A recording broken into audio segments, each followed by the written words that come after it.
កាត់ចិត្តពីបងទៅជ្រើសយកគេអ្នកថ្មីចោះថ្លៃបងគ្មានដំឡៃអ្វីដែលឲ្យរូបស្រីមកស្រឡាញ់បងទេបងក៏បានដឹងច្បាស់ថាបងមិនស័ក្តិសមនឹងមាសមេបើអូននៅបន្តស្នេហ៍គឺមានតែការឈឺចាប់កាត់ចិត្តទៅណាស្រីព្រោះបងគ្មានអ្វីស័ក្តិសមនឹងស្ងួនមានតែការឈឺចាប់ឲ្យអូនមានដឹងទេមានតែទ្រាំកាត់ចិត្តប្រគល់អូនឲ្យទៅរូបគេទុំដឹងថាឈឺចាប់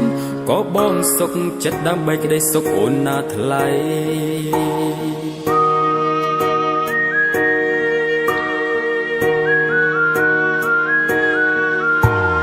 លើស្នេហ៍លើដងវិថី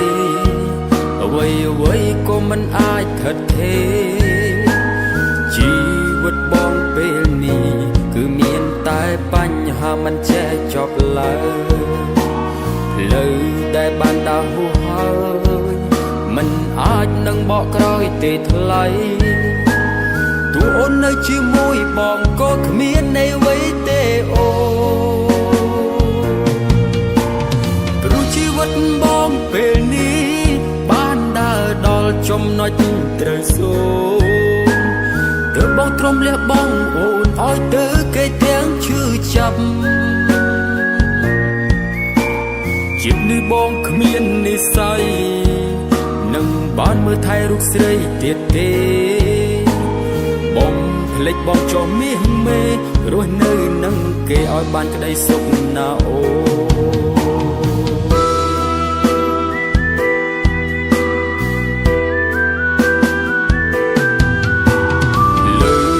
លើដងវិថីអ្វីក៏មិនអាចថិតថេរជីវិតបងពេលនេះគឺមានតែបញ្ហាមិនចេះចប់ឡើយលើដែលបានដើរហួសហើយមិនអាចនឹងបកក្រោយទេថ្លៃទោះអូននៅជាមួយបងក៏គ្មាននៃអ្វីទេអូពេលនេះបានដើរដល់ចំណុចត្រូវសូមទើបបងទ្រាំលះបង់អូនឲ្យទៅគេទាំងឈឺចាប់អូជាតិនេះបងគ្មាននិស្ស័យនឹងបានមើលថែរូបស្រីទៀតទេបងភ្លេចបងចូលមាសមេរស់នៅនឹងគេឲ្យបានក្តីសុខណាអូ